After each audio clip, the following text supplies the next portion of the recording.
Ya, tentunya teman-teman masih ingat ya pas saya kasih film Avenger ngelawan Thanos ya pas di Manstra kemarin gitu ya. Sebetulnya tujuannya sama nggak? Tujuannya sama jelas ya, mengalahkan Thanos gitu. Tapi apakah tindakan setiap anggota itu terjamin selalu selaras? Ya, awalnya sampai menjelang akhir ya, semuanya selaras. Tapi ketika udah akhir tinggal terakhir banget gitu ya, si Star-Lord-nya tiba-tiba nggak selaras. Nah, ketika dia sudah nggak selaras karena dia Thanos-nya nyebutin Gamora, lah dia jadi baperan ya. Dia jadi nggak selaras, ya udah akhirnya nggak jadi menang mereka. Padahal tinggal satu langkah lagi. Itu nah seperti itu. Gitu ya. Nah, sehingga memang betul keselarasan langkah di dalam organisasi, keselarasan langkah setiap anggotanya itu bisa dibilang sangat sulit untuk tercapai, gitu ya, sangat sulit untuk tercapai, gitu. Kenapa? Karena organisasi itu isinya orangnya banyak, gitu ya. Nah, makin banyak orang, ya isi kepalanya makin banyak, tapi orang ini harus berjalan menuju ke tujuan arah yang sama, gitu. Sedangkan isi kepala tiap orangnya itu beda-beda, gitu. Nah, seperti itu. Gitu. Nah, ini yang dikatakan, gitu ya, perlu kedewasaan gitu ya, perlu ke apa ya, perlu legowo gitu ya untuk benar-benar bisa lebih sering menurunkan egonya, menurunkan atau mengorbankan kepentingan diri sendiri itu benar-benar untuk kepentingan organisasi, untuk kepentingan ya tempat kalau di sini organisasi maksudnya lebih kepada perusahaan tempat bekerja gitu ya, seperti itu. Dulu pada saat teman-teman SMP, SD itu kan pasti sering sekali ya gitu ya mendahulukan kepentingan umum daripada kepentingan pribadi gitu. Nah, kesana ngomong itu tuh gampang banget gitu ya dan kita ngapalin gitu. Tapi ketika kita masuk ke dalam sebuah organisasi itu tidak semudah kita mengatakannya. Ya, banyak sekali orang masuk ke dalam sebuah organisasi gitu ya, bekerja di dalam sana gitu, dia menjadikan organisasi itu berjalan sesuai dengan maunya sendiri gitu. Nah, seperti itu. Nanti kalau misalnya nggak cocok, ini nanti bilangnya organisasi yang nggak memberikan kesempatan saya untuk maju lah dan sebagainya gitu sih, akhirnya dia keluar gitu. Nah, seperti itu gitu. Ya itulah memang kehidupan gitu ya, tidak semuanya ini selalu bisa selaras gitu ya. Kalau kita lihat gitu ya beberapa grup-grup musik gitu ya, grup-grup musik kita sering lihat ini keluar, si ini keluar gitu. Nah, seperti itu gitu ya. Ini keluar diganti anggotanya baru. Ya kan memang apa ya? Setiap orang memang pada saat titik tertentu dia akan mencari kebutuhannya sendiri gitu, sebetulnya itu nggak bisa kita salahkan sebetulnya. Nah, tapi memang gitu ya, fakta bahwa ketika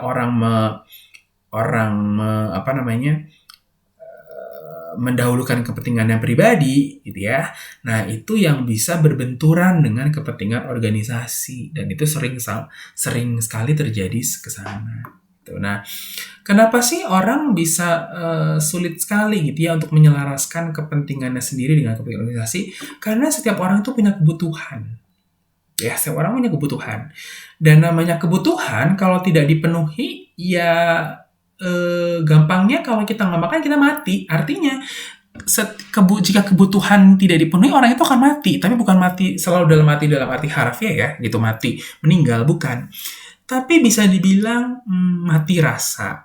Nah, seperti itu. Mati hati, ya seperti itu pengertiannya gitu ya. Biasanya akhirnya nanti jadi empatinya berkurang karena kebutuhannya tidak dipenuhi. Gitu ya. Karena kebutuhan tidak dipenuhi jadi bisa toh saya juga nggak penuhin ke segini kok. Orang juga harus sama dong dengan saya gitu. Nah, seperti itu tuh. Oh, itu banyak sekali kejadian seperti itu. Ya, banyak sekali kejadian seperti itu. Gitu. Nah, kebutuhan apa sih manusia itu punya kebutuhan apa? Gitu ya, punya kebutuhan banyak. Gitu ya. Nah, kebutuhan itu apapun dan berapapun kebutuhannya, kebutuhan buat traveling, punya mobil, punya handphone, itu dipenuhi dengan bekerja. Gitu ya, dengan bekerja. Gitu. Nah, kebutuhan itu dipenuhi dengan bekerja. Gitu. Nah, Jenis-jenis kebutuhan manusia ya yang beraneka ragam itu menurut Abraham Maslow itu bisa dikategorikan atau dikelompokkan kepada 5 kebutuhan utama. Jadi apapun kebutuhannya itu bisa dikelompokkan ke dalam 5 kebutuhan ini ya. Ada yang kebutuhannya di bawah. Jadi kebutuhannya berupa kebutuhan fisiologis semua ya. Kebutuhan untuk makanan, semuanya kebutuhan yang dipenuhi untuk aspek fisiknya aja ya, makan, ya tidur gitu ya. Seperti itu ya, aspek fisik. Nah, ada yang kebutuhannya sudah meningkat menjadi kebutuhan mengenai rasa aman gitu ya.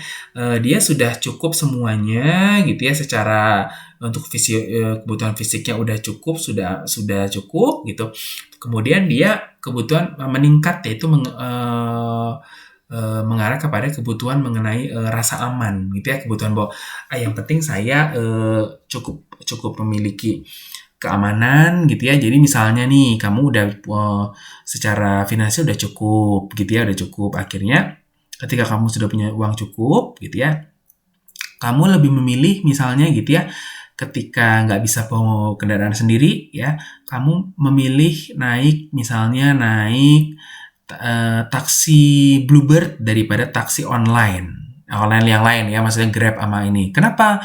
Karena kalau Bluebird itu kan punya perusahaan. Kalau punya perusahaan itu sudah ada standar untuk disemprot disinfektan tuh setiap berapa jam sekali gitu. Sedangkan kalau taksi online Grab atau Gokar, kita kan nggak tahu apakah itu disemprot atau enggak gitu. Nah, seperti itu. Loh, tapi Bluebird itu lebih mahal loh. Betul, tapi walaupun lebih mahal, tapi saya lebih merasa nyaman, lebih ngerasa aman di sana. Nah, lebih ngerasa, artinya kan itu sensasi yang dia rasakan sendiri. Yang orang lain tuh mungkin nggak mencari itu dalam hidupnya gitu. Nah, ini sudah menjadi kebutuhan yang lebih spesifik dan lebih apa ya, lebih relatif ukurannya. Gitu, nah seperti itu. Ya, nah ada yang kebutuhannya mengenai apa ya, rasa kekeluargaan gitu ya, rasa kebersamaan gitu, rasa ada si ini kita sama. Nah, makanya kebutuhannya mengenai rasa cinta, memiliki dan dimiliki. Ketika kita memiliki teman-teman dekat gitu, itu kan kebutuhannya kita udah meningkat mengenai saya bukan bergantung sama teman-teman, bukan, tapi ada rasa nyaman, rasa bahagia ketika kita bisa bersama-sama dengan sekelompok orang yang kita mauin, bukan cuman pasangan dalam arti lawan jenis, bukan, tapi teman-teman dekat gitu. Kalau kita yang udah kerja, rekan-rekan kerja gitu, kalau bukan hubungan kerja ya saudara-saudara gitu ya. Nah, seperti itu. Ada yang kebutuhannya meningkat lagi itu mengenai harga diri, self esteem. Gitu ya, self esteem artinya saya sudah nyaman saya sudah punya beberapa komunitas gitu ya, komunitas kerja, komunitas ini, akhirnya saya butuh untuk saya dihargai lebih gitu ya. Kalau saya di komunitas ini saya dihargai lebih nih. Dengan di komunitas tempat bekerja saya dihargai dengan kemampuan saya bekerja tuh baik sekali gitu. Nah, seperti itu. Ada lagi kebutuhan yang paling tinggi adalah aktualisasi diri. Jadi itu kebutuhan yang dikejar untuk dirinya sendiri sebetulnya ya. Kenapa dia mau kerja dari pagi sampai pagi lagi, itu sebetulnya untuk kebutuhan dirinya sendiri sebetulnya. Keluarganya nggak minta itu kok, tapi dia melakukan itu untuk dirinya sendiri. Itu, nah seperti itu. Ya, nah kebutuhan manusia yang beraneka ragam ini yang memicu ketidakselarasan di dalam langkahnya mereka ketika mereka bekerja di dalam sebuah organisasi. Itu seperti itu. Nah, itu yang ya, terus gimana Pak biar terjadi keselarasan, yaitu yang dinamakan dengan sistem pengendalian manajemen. Artinya nanti akan ada apapun kebutuhanmu, apapun yang kamu inginkan, kamu butuh, kamu cari di dunia ini, yang kamu penuhinya itu dengan cara bekerja gitu ya. Nah, itu silakan menjadi kebutuhanmu sendiri, tapi perusahaan ini ada punya ukuran-ukuran kinerja yang harus kamu capai. Gitu, nah seperti itu.